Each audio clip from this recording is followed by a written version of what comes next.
The agenda is set. Hello, everyone. I'm Brent Goff in Berlin. Today on the show, cheaper products, cheaper labor, and cheaper food. They're enough to ruin your appetite here in Europe. I hope you have a strong stomach for the next 45 minutes. It's time to talk. Amazon is at the center of a labor scandal in Germany. Claims of mistreatment and exploitation of foreign temporary workers. It has gotten the German government's attention today. Why everyone should be alarmed. Europe and the U.S. have made it official. They want to create the world's biggest free trade zone from Hawaii to Cyprus. U.S. President Obama last week laid out his vision of a new era in transatlantic commerce. The European Union is betting on a boost in exports and a reduction in unemployment. But I'm afraid the next generation of free trade may never arrive. And where's the beef? Europe's food industry and its regulators are saddled with a scandal revealing that consumers have been fed lies at the supermarket. Horsemeat has ridden into town labeled beef. It started in Ireland and has spread across the continent. Burgergate appears to be more than just about food safety and what's in your frozen lasagna. And what does it say about horses? Well, I've invited three people today to talk, argue, and pry apart these headlines. My first guest is here to help us round up the truth about this horse meat scandal. He is a European foodie, a historian who has written extensively on the food cultures of Italy and Germany. I'm happy to welcome to the show Peter. Peter, you're the author of the book A Cultural History of German Cuisine.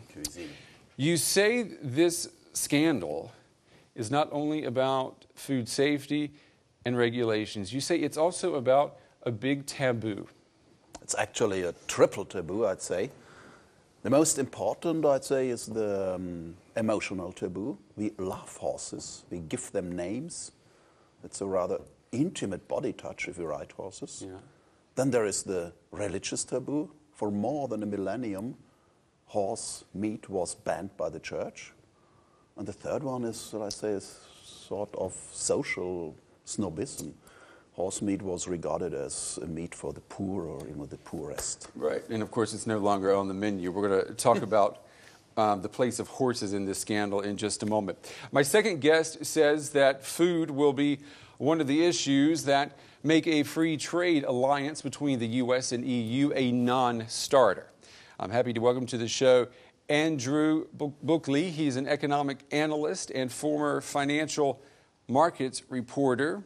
He lives here in Berlin. He's from the U.S., from Denver. Andrew, you know what businesses in the U.S., what businesses in Europe stand to gain with a free trade deal. But you say there are areas where common ground will probably never be found, and they are as important as food and farming. Well, the one place that Europe and America has never found common ground is agriculture. Anybody who's been reading the business pages as long as I have remembers the fight over French farm subsidies for years, and now, of course, in the last decade, genetically modified food. Europe does not want it and has rebuffed any effort at all to get that into Europe. Yeah, we're going to talk about this non-starter, if there is any chance, in just a moment. And my next guest is the investigative journalist who blew the lid on the shocking conditions that Amazon allegedly forced its foreign temporary workers to live in. I'm happy to welcome to the show Peter Onneken. He co-authored the documentary about Amazon that was broadcast on television here in Germany. Peter, you revealed many problems. There are agreements on worker pay not being honored, housing promises that are being broken, and even the possibility of neo-Nazis being involved with the security company that was paid to monitor the whereabouts of these workers. I mean, when you look at all the things that you found, what surprised you the most?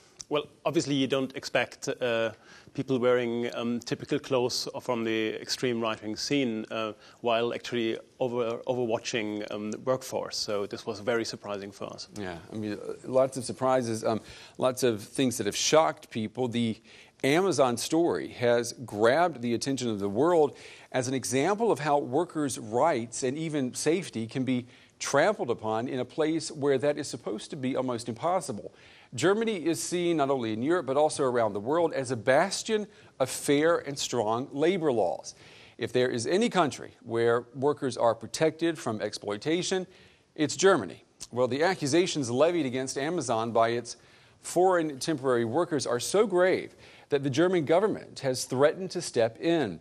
Political attention from the highest level came after Mr. Onneken's investigation into Amazon went public. The documentary has levelled serious allegations at Amazon's German operation. Amazon used an employment agency to bring in migrant workers to help handle their Christmas rush.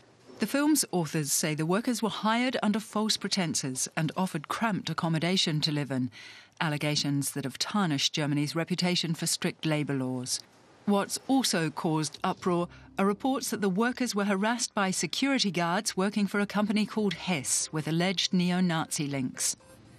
The security guards are clad in paramilitary clothing and often wear Thor Steiner hoodies. The Thor Steiner label is so closely connected to right-wing extremists and neo-Nazis that it's been banned from the German Bundestag and from many German soccer stadiums. In 2009, Amazon even imposed a ban on selling Steiner products. Peter, what was it that got the attention of the Chancellor and the Cabinet? Was it the fact that workers were being exploited, or was it this element of the far right being involved in a company? I mean, that's hard to say. Of course, I mean, this was the top of the iceberg, or the icing actually of it. But if you look at the whole documentary, you see the whole way a company is treating these employees that is really shocking. And these people have no privacy at all. I mean, think of you come to a foreign country, you can't find a safe space. You always have to share your room. You're always under other people. You're always under watch. I mean, they have got security guards there controlling pockets, doing control in the houses. That's not the way we want to treat workers here. Do you think that the possibility to exploit these workers was it greater because of the recession that the Eurozone's in right now? And I'm wondering if these temporary agencies, I'm wondering, are they not taking advantage? I mean, what's your opinion on this? Spaniards, I mean, you've got 50% unemployment for young Spaniards. They're looking for work outside of their country. Germany is an ideal place to come and work. Are they easy victims then for exploitation? Last question, yes. First, I wouldn't agree too much, because I mean, if you don't find Spaniards, you could go to Romania, Bulgaria. So there's always workforce in really tough positions on their home markets. So in a globalized world, I mean, for a company that tries to outsource everything, that tries to look for cheaper places, cheaper workforce, cheaper ways to produce, it's very simple to find people to come to them. And I mean, unfortunately, in the thinking, delivering the package has to be done in the final stadium and in the final state. So they can't outsource this product to India, because they have to go to the German doors. Exactly. Doors. I mean, there are limits to outsourcing. We're going to talk about that when we talk about this free trade possibility as well. Before we move on with the ramifications of all of this, what's the situation right now for these workers? Well, we were talking on temp workers going there for the holiday season. Right. So it was mostly the Christmas season. So this is actually over, and at the end of the most of them actually went home to Spain. And you were surprised that this didn't come out earlier. You also, I know I read an interview where you said you were surprised these are well-educated people coming from Spain who were exploited, and you were asking yourself, why didn't they report this? No, I wouldn't say I would ask them.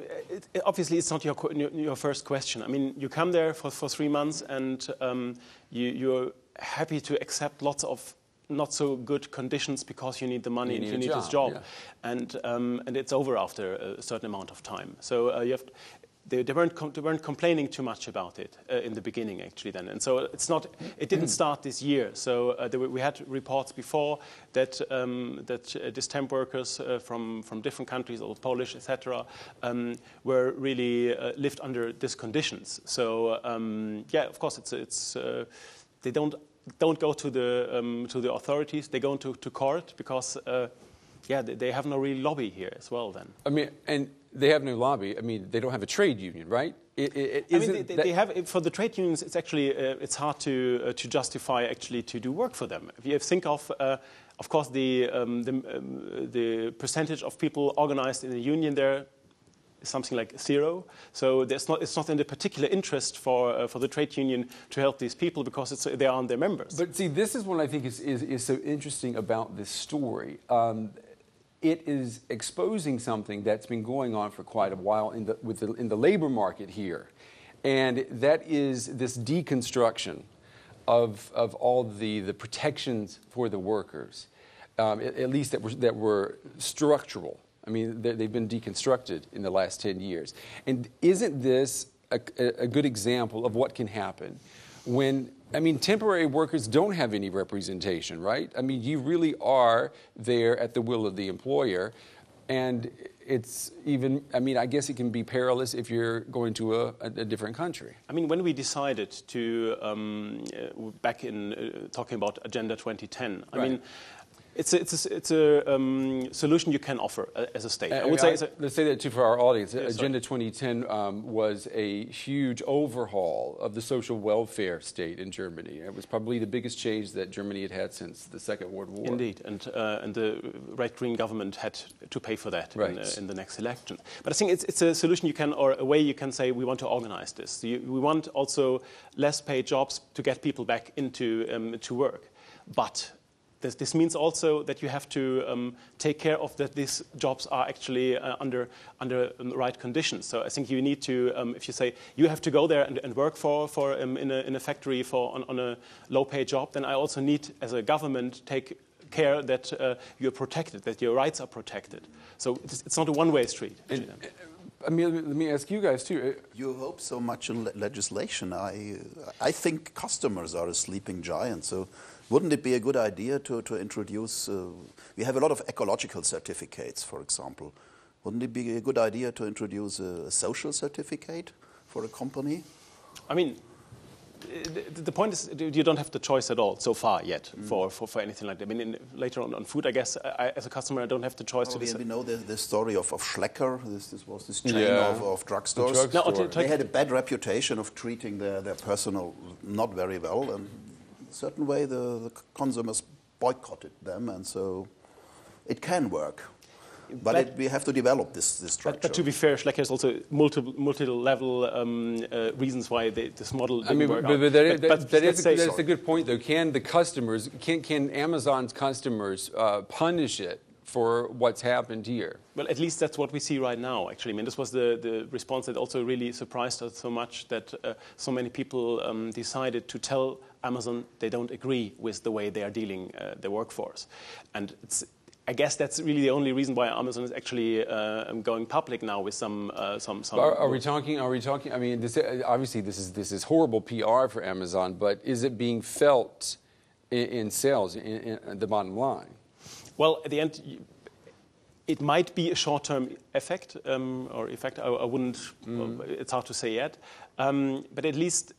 I think it might be a very, very small chance that Amazon learns something from this lesson, that they have to first treat their workforce different and also overthink their communication strategy. Well, I mean, it's also similar to the story we've seen with Apple. You know, Apple also came under a lot of criticism for the conditions in the factories in China for its suppliers. So it's not like this is something that's new for any type of international company. I'm wondering, though, what this says about regulation of the labor market. Is there anyone in Germany watching to make sure that this doesn't happen? I mean, is this catching the social welfare state of Germany off guard? Well, obviously, we have regulations, and this thing happened. So obviously, it didn't work out. Do something illegal? I don't think so. It was depends immoral, it but depends not it depends illegal. on parts of it. I think also the whole for us the whole idea of looking at this wasn't to point out the illegal parts of it. I think it's really, if you look the whole way they treated these people from the beginning, when they asked them to work for them till the very end, it's just not a good moral way to do that. And you found out in your reporting that basically lies were told. They were promised one thing, and when they got to Germany, something else was delivered. And when you're in a foreign country, when you've arrived, it's a lot harder then to say no. Sure. So they have a captive workforce, and these people, like I said earlier, they need the work. The crisis in the Eurozone is forcing people to accept things that 5 years ago they would not have done. And I'm wondering then, is this story with the temp agencies, Amazon, is this symptomatic of something bigger in the Eurozone? No, I think it's it's symptomatic of the changing labor environment in Germany. Yeah. This isn't the first time that Germany's had trouble with temporary workers. This has been on the rise for 10 years. The statistics are kind of amazing of how many Germans actually even work for temp agencies now, doing this kind of thing, or typical temp clerical work. And the German labor structure is not built for that. The classic German labor model is you come out of school, you do an internship with a company, you are taken on by that company, and you stay with that company until you retire at 65. And that is how the German labor market is built. It's all structured that. And it doesn't have the mechanisms yet to monitor these temporary workers. You have to be very flexible. In the case of Spanish workers, you would have to have somebody that can speak Spanish. They probably aren't even speaking English then. It's probably all done in Spanish. And then if you switch next week and you bring Romanians in, somebody's going to have to speak Romanian. The German system is just too inflexible to be able to deal with temporary workers that are only here for 3 months. And doesn't this story tell us that in the labor market here in Germany, which is praised around the world, you still have a two-class labor market? You have the people who are staff at a company, who have representation by a trade union, who have security in their jobs, and then you have the other huge amount of people who work on limited contracts, who are freelancers, who are temp workers. I mean, that's a story that. But is this really a new development? I mean, if you look at the whole after-war history of Germany. I mean, when the first Gastarbeiter came, and that. I mean, we always had different. We always had different. Yeah, but that's something from the 50s. I mean, come on, people. That's something that happened in the 50s and the 60s. What we want to believe, but still, I think you do have jobs that are more taken care of than others. And I think, of course, temp workers or people who are here only for a short amount of time aren't that taken care of. I mean, if you look at the vineyards, etc., I mean, who takes care of their interests? Why aren't the trade unions demanding more access to more workers, to represent more workers? I mean, when you look at it from the outside, it seems the trade unions are guarding precious territory that is every year being eroded, instead of trying to have a broader base. And so aren't they failing the workers? I mean, at the end, it's the idea of the trade unions, workers unite and take care of their interests. And so the onus is on the workers. From the idea, I think it is in the beginning. But there, of course, we have a situation where you can't say this model doesn't work at all. And our trade union model for these workers doesn't work out. But on the other hand, it was like really a couple of guys from within the trade union that really actually also were very active and actually trying to help these people. It sounds like what we're talking about is indeed, and there is a change in the labor market that's already begun a long time ago, but it feels more and more like the UK and the US when we talk about Germany. Yeah, and how happy are we with that? Well, I mean, that's a different show. But I mean, the changes are there, And I think that's why your reporting is so important, because I think we're going to have more examples of this. Yeah, I think it's for us, it's really the question, and then I'm with you there, it's for the consumer the question, do I want to accept these conditions? I mean, of course, it's a bit bizarre actually to say, if I look stuff I ordered from Amazon, produced in China under conditions Don't you think it's the only chance to shock the consumer if you want to change something? We mean shock. I mean, for example, with your article, it's the reality we showed. My colleague, yeah, actually, and that was shocking because it was very complex, actually. In the world. Yeah, sure. Yeah, but I think. But you need incidents, I think, for that start discussions. I'm quite sure for that. Yeah. Yeah, I mean, it's the work that you've done is very good, and I have a feeling that there will be more stories like this coming out. So I mean, I think your job security is definitely high in this economy, Peter. Let's move on. International companies such as Amazon will find it easier to do business between Europe and the U.S. once a proposed transatlantic free trade deal takes effect. It could happen as early as 2014. That is one of the many promises that you're going to hear these days in Washington and in Brussels. Politicians have a lot riding on expanded trade between what are already the world's biggest trading partners. An explosion in new jobs is high on the wish list. But when U.S. and EU officials begin meeting this summer to talk through the details, they are in for a rude awakening. The Atlantic Ocean separates two societies which have fundamentally different approaches to agricultural subsidies, genetically modified foods, and even environmental protection policies. They can't simply be ironed out in a couple of meetings. Lobbyists are already on the job to make sure the trade deals remain permanently unfinished business for the U.S. president. U.S. President Barack Obama unveiled plans for a new trade deal at his State of the Union address.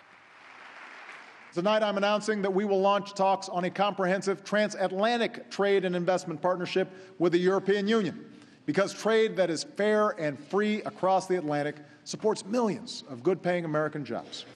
Across the Atlantic, European leaders welcome the proposal that could create the world's largest free trade zone. But will it really be so easy to bridge the differences between the U.S. and the EU?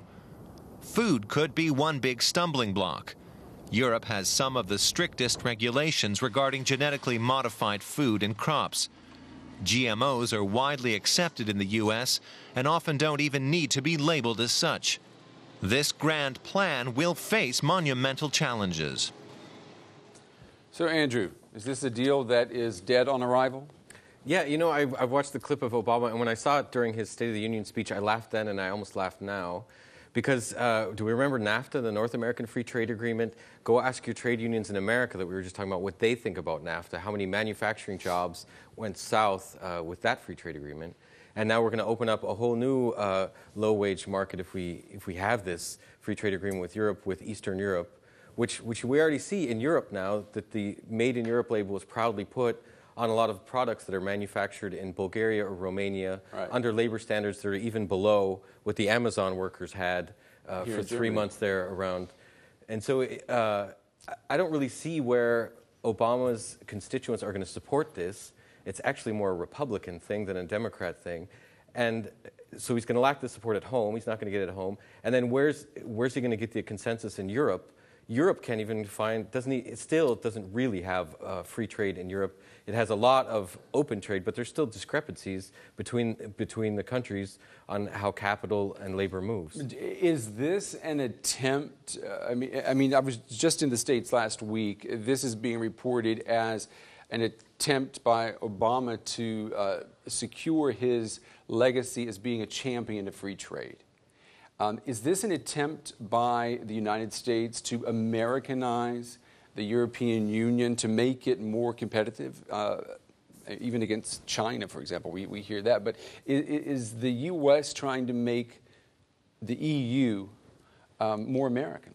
I think part of this is, you remember the euro was actually launched years ago to counteract the dollar so that Europe could better compete against America on the global market. And this is a bit of America saying, okay, the euro worked. You guys are actually a contender.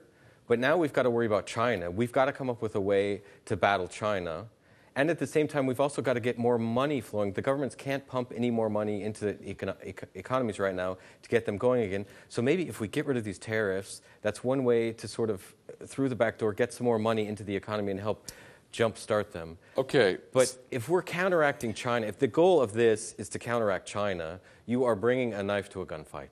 This is not how you're going to fight China. Just having a more nimble market is not going to defeat China. So you're saying it's not about size here. Size is not the only factor that determines success in a globalized economy. Against China, certainly not. China is not playing, they're not out there playing free market. Right. They're playing heavily regulated, heavily government influenced. That's a different game. So what is then the purpose? If it's not to build this wall against China, maybe it's political.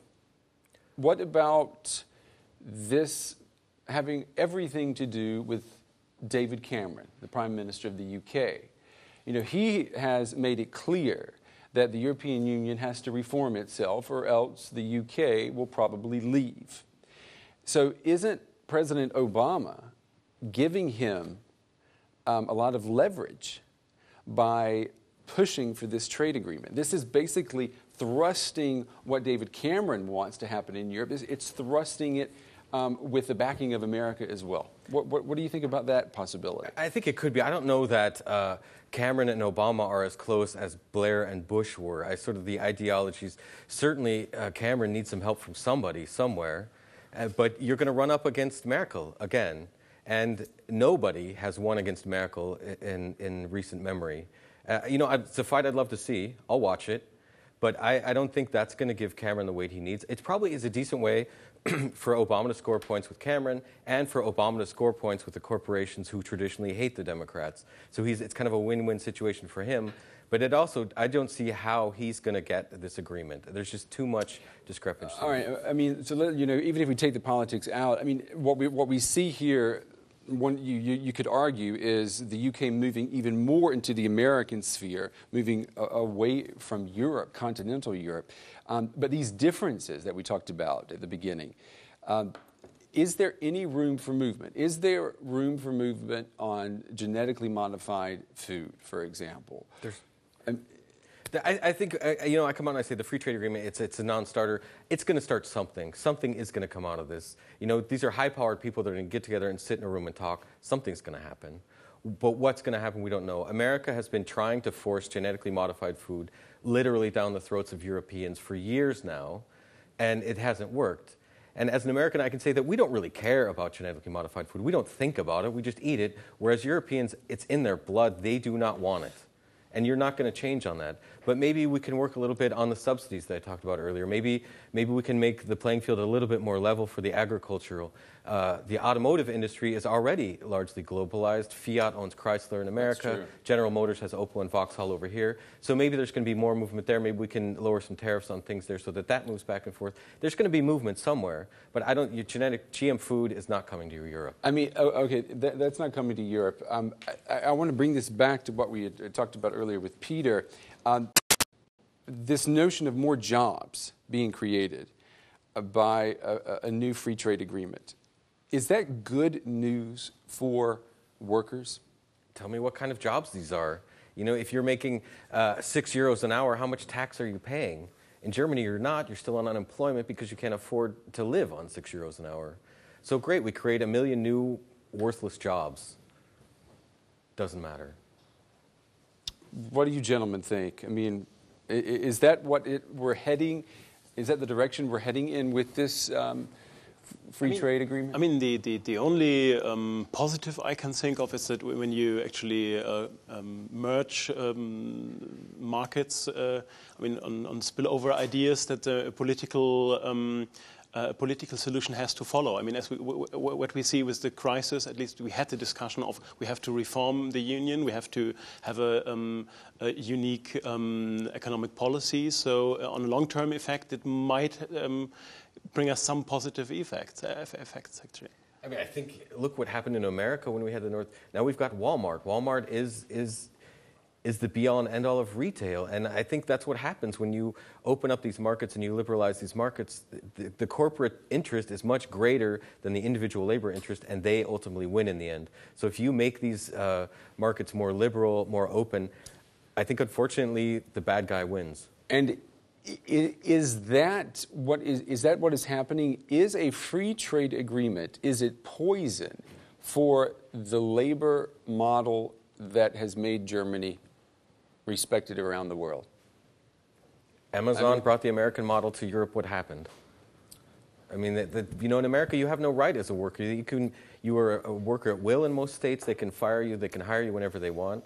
And that's what they're trying to do with temp workers in Europe. And if you open these markets, if you make these markets level, then that's going to have to be the model that comes over here. What I think is interesting here is, you're from the States. You see what has happened in the United States, your perception, and so you're basically, you're the town crier. You're saying, watch out, what's coming. And our Germans here, they don't seem alarmed. Maybe it's that they don't see the changes that could come. The question is really what are the other possibilities? I mean, most of the stuff I as a customer probably buy is produced by really shitty work conditions, probably with some impact from Chinese or Indian workforce, which I would never agree on that I would like to buy that. So. Is it really? Can it really get worse? I want to ask Peter. Could it get worse for food? Everyone from the U.S. comes to Europe and talks about how good the food tastes here. I have nothing against free trade, but I also want free information. What's in the food? And the real scandal is that a lot of companies in the food industry, they are not willing to tell us what is in the food. Yeah. So why not? If you want to buy genetically manipulated food, try it. Yeah. Come to Europe, sell it, but tell it and allow the other ones to write on their packages, not genetically. Okay. So it's a free decision. All right. Well, that's going to bring us to our food topic. We want to talk about what is or is not on your plate. Europe is in the middle of a horse meat scandal. Horse meat has become a stealth ingredient in the food supply chain. Frozen dinners that should include hamburger may be more equine than bovine. Horse meat is not dangerous to humans, but food safety and consumer protection are, as a result of this scandal, of course, in question again. And we can't ignore that icky feeling we get when we ponder that our hamburger patties may share DNA with the main attraction at the Kentucky Derby. Horses, as we said earlier, are not on the menu. And this latest scandal has changed the menu without, asking the guests who are eating. Europe is in the throes of a new food scandal.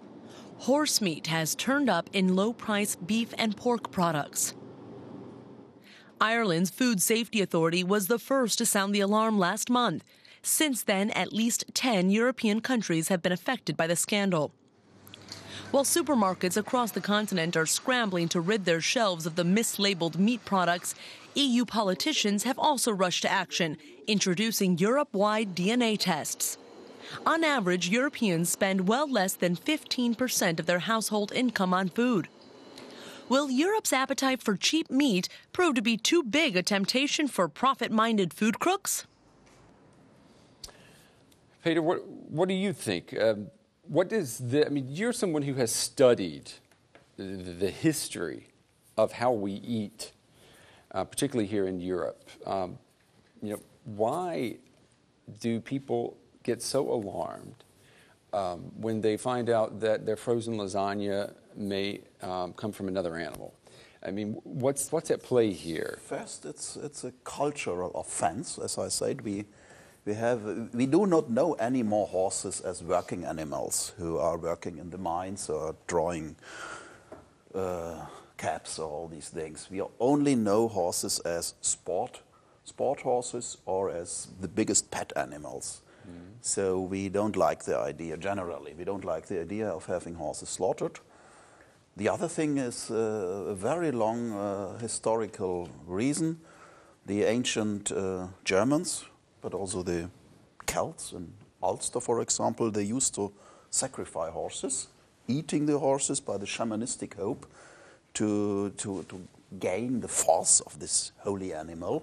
Church banned this, certainly, in the 8th century. You would now say that's long time ago, but it's still valid in a certain way. If you go to a horse butcher, it's strictly still separated from the other butchers.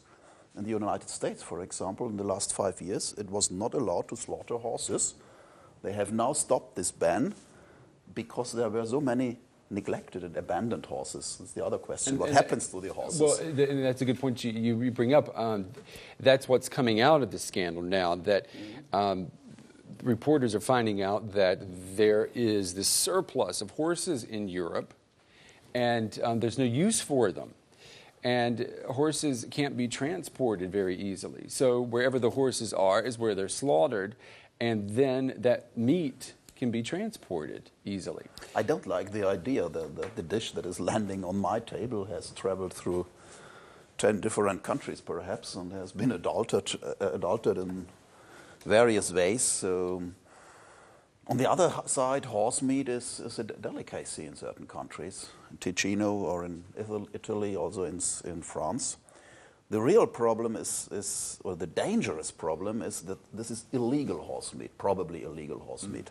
So nobody knows if it is doped from doped horses or from horses that have been treated with medicines that makes the meat not good for human consume.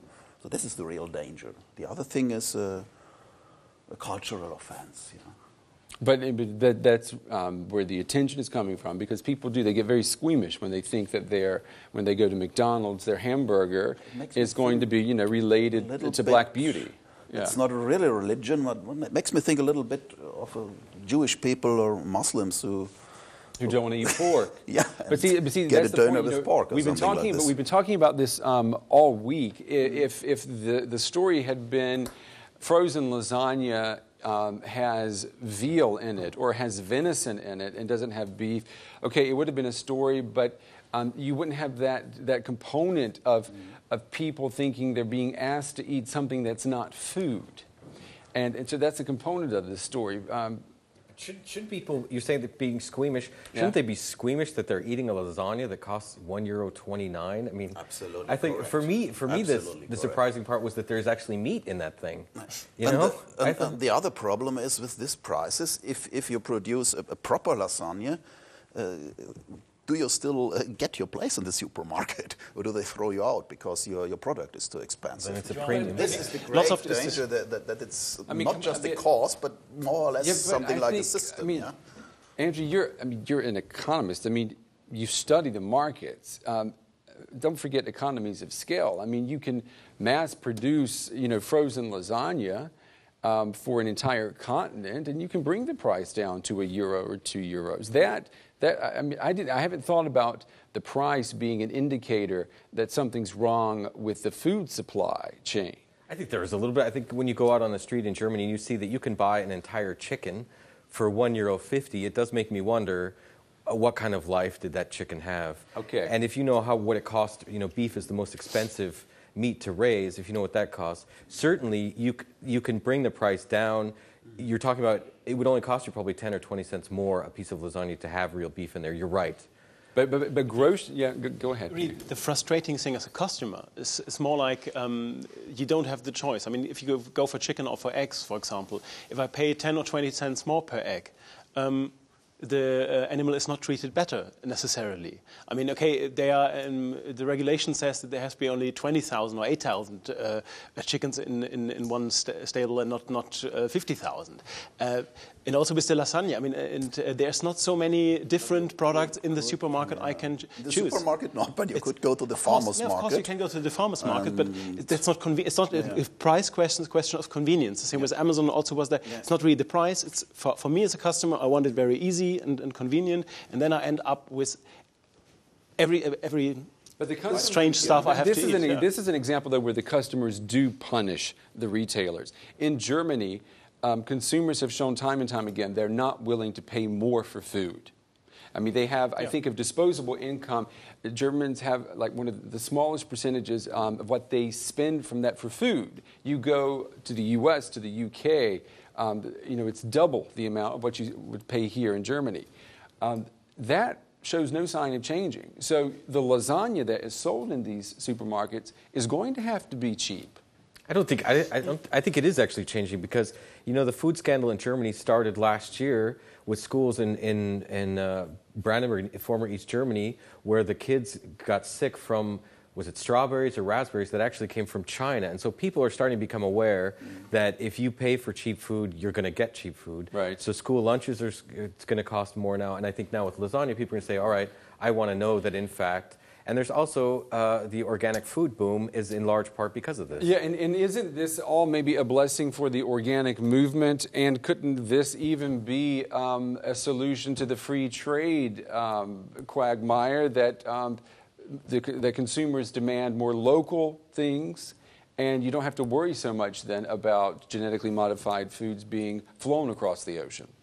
Isn't that a way of looking at it in a positive light? I don't think so, because I think if you have a freer market and a bigger freer market, you have less oversight, you have fewer regulations, you have fewer people monitoring that. I think you're opening the door to even more of this. Okay. Well, we're going to have to wrap it up there, gentlemen. I'm being told we're running out of time. It's like a good dinner, Peter. You always run out of time, but your stomach's always full. So, gentlemen, thank you very much for coming on the show today. That's going to wrap up my agenda this week. Don't forget that you can watch the show again online, and don't be shy. Tell us what you think about the show. Our inbox is always open at agenda.english@dw.de. I'm Brent Goff in Berlin. Join me next time when I set the agenda.